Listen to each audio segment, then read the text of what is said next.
మంత్రి ఉత్తమ్ కుమార్ రెడ్డి ఈరోజు కేంద్ర మంత్రి సిఆర్ పాటిల్ను న్యూఢిల్లీలో కలిశారు. బనకచర్ల ప్రాజెక్టు పేరు మార్పు ప్రయత్నాలను, పోలవరం బనకచర్ల ప్రాజెక్టును తాము వ్యతిరేకిస్తున్నామని కేంద్రం దృష్టికి తీసుకెళ్లినట్లు మంత్రి ఉత్తమ్ తెలిపారు. అంతేకాకుండా సుప్రీంకోర్టు స్టే ఉన్నప్పటికీ కర్ణాటక ప్రభుత్వం అల్టాండి డ్యాం ఎత్తు పెంచడానికి ప్రయత్నిస్తోందని కేంద్రానికి ఫిర్యాదు చేశారు. దీంతో పాటు రాష్ట్రంలోని కీలక ప్రాజెక్టులైన ప్రాణహిత, చేవెళ్ల, పాలమూరు, రంగారెడ్డి, సీతారామ ప్రాజెక్టులకు తగిన నిధులను కేంద్రం నుంచి విడుదల చేయాలని ఆయన కోరారు. అవార్డు కోసం వెయిట్ చేయకుండా కనీసం ఈ 45 TMC savings in minor irrigation, unutilised in minor irrigation అది వెంటనే కేటాయించాలని చెప్పి కూడా కోరడం జరిగింది. సరే, డెఫినెట్గా అది నేను ఫాస్ట్ ట్రాక్లో ప్రాసెస్ చేస్తానని చెప్పి నాకు హామీ ఇచ్చారు.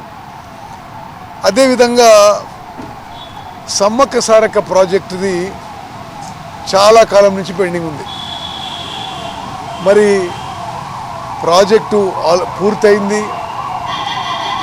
కొన్ని వేల కోట్ల పెట్టుబడి రాష్ట్ర ప్రభుత్వం అమూల్యమైన ప్రజాధనం ఉపయోగించి కలడం జరిగింది.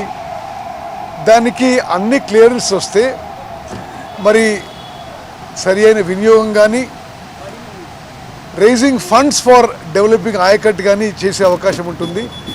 సమ్మక్క సారక్క ప్రాజెక్టుకి 47 TMC హైడ్రాలజీ క్లియరెన్స్ ఉంది. దానికి TAC క్లియరెన్స్ కావాలి, ICT క్లియరెన్స్ కావాలి CWC నుంచి. ఆ విషయంలో కూడా ఈరోజు ఫాలోఅప్ చేయడం జరిగింది. తప్పనిసరిగా వేగవంతంగా చేస్తామని చెప్పి హామీ ఇచ్చారు. అదేవిధంగా మరి మీకు మధ్యాహ్నం చెప్పినట్టుగా గౌరవ మంత్రివర్యులు సిఆర్ పాటిల్ గారి రిక్వెస్ట్ చేశాము.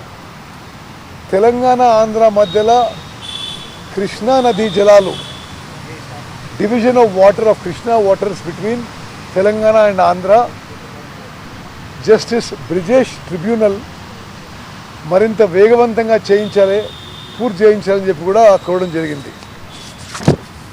పోలవరం బనకచెర్ల లింక్ ప్రాజెక్టుపై వీరు అతుల్ జైన్ గారు CWC chairman, Polavaram project authority chairman కూడా, వారికి మరోమారు చెప్పాను నేను, ఇది flood waters, Godavari flood waters ఉపయోగించుకోవడానికి, ఎవరికైనా కేటాయించడానికి గోదావరి